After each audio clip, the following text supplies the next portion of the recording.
ये लाठीचार्ज देशद्रोहियों पर नहीं, देश के भविष्य युवाओं पर हुआ है। नशा के अहंकार में हुआ है। सिर्फ एक वाक्य आंदोलन रोक सकता था।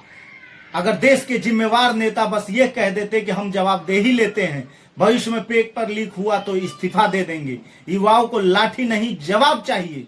जवाबदेही होती तो शायद यह आंदोलन ही नहीं होता। क्या इस देश में अपने अधिकार की मांग करना भी अपराध हो गया है? क्या यही अमृतकाल है या ये राज करने का जाल है? 20 जुलाई को दिल्ली की सड़कों पर जो हुआ वो तानाशाही थी।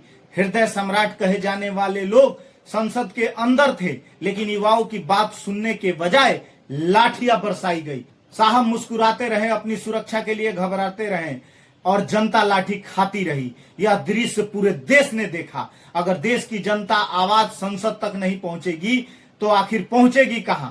क्या इस देश की जनता केवल चुनाव में वोट देने के लिए है या अपनी आवाज उठाने का भी अधिकार रखती है? जिस जनता ने सत्ता दिया आज एक मंत्री के इस्तीफे की मांग कर रही है तो गुनाह हो गया। अगर सरकार को अपने मंत्री पर भरोसा है तो जवाब तथ्यों से देना चाहिए, लाठियों से नहीं। सच तो यह है कि हमारे देश में कानून भी है, संविधान भी और लोकतंत्र भी है, पर गरीब जनता के लिए किताबों में है। कानून और संविधान तो बड़े लोगों के संरक्षण और गरीबों का शोषण करने के लिए काम कर रहा है।